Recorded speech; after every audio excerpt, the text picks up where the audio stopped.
Hey Sam and Dave, it's good to see you guys again. It was awesome to see you guys on your own videos just a few days ago. So you guys look good. Look like you've been eating enough, Sam. Sorry to hear about the DiGiorno thing. I've actually never eaten DiGiorno, and so I can't really weigh in on that. And I've never been a big fan of really using the cardboard layer under there to pull it out of the oven and that either. I've always kind of had a fear of hot things, except my wife. The song that you heard right away in the beginning today was called Creacion du Monde by Darius Milhaud. Now, I'm sure I mispronounced that. It translates to the creation of the world, and it's an awesome piece. It's like 17 minutes long, so I didn't play the whole thing for you, obviously. You just got a clip of the beginning. But it basically is about the creation of the world, how God created it, and it's in different sections, just like the world wasn't created in just one day. The piece is really interesting, is that Darius Milhaud came over to the United States, saw some jazz music, went back to France, and wanted to reenact it.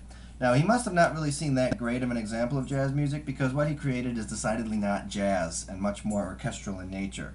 But it's still a really, really cool piece. It's one of those that uses prominently the saxophone, one of the earlier pieces to do that in the orchestral world, a multiple percussion setup, and the music itself is just really good. Each of those sections just has a totally unique character. The piece was originally written to have choreography going along with it too, and we were able to do that when I was in college, and it's really just an awesome piece. So if you're ever doing dishes or something for 15 minutes, check it out. And it's been snowing like cats and dogs here, if cats and dogs were to snow. It turns out that Jack Frost missed me because I'm not seeing him as much being down here in Iowa. So he sent his buddies Q and Rocky to fill in the void and kind of see how things are going. Q mostly melted over last weekend, but Rocky dumped quite a hefty amount, and we got out of school on Tuesday and Wednesday this week. And Sierra had still a 2-hour delay on Thursday also. It really did dump a large quantity of snow on us for what we've had this year at least. There's probably a good foot sitting out there now. How long will it last? I don't know. We'll see. But it's kind of cool to have the snow actually there right now, and we can go out and look at it. Ed doesn't like it. Makes his feet cold, and it's taller than him. Makes it hard for him to go to the bathroom. But it'll melt pretty soon, I'm sure. I mean, it's basically March now, isn't it? Something I've been deciding that I do now all of a sudden that I miss from college that I didn't think I would miss is the learning. Now, I'm not talking about just the music classes, although I do miss those, obviously. But I'm talking about the GDRs, like astronomy and psychology and things like that. They really were interesting. You learned a lot, even if you didn't think so. If you paid attention, at least you learned a lot. And now that I'm out of college, I feel like I don't learn as much just in what I'm doing. And so usually during lunch I watch videos on YouTube, things like Crash Course or Vsauce or CGP Gray's videos. One thing that I learned just recently while on one of those things, I don't remember which, is that there's a country that's not really recognized by any other country. It's a Principality of Sealand, and it's located just off the coast of Great Britain. Now, apparently back in World War II, Great Britain had like these forts sticking up out of the water that really remind me a lot of when you're playing Legend of Zelda Wind Waker and you're sailing around and you've got just those random little fort things sticking out of the water. It looks a lot like that. But a guy in like the 70s or 60s came around and kicked out whoever was currently staying there for some reason or another to set up like a pirate radio show or something like that.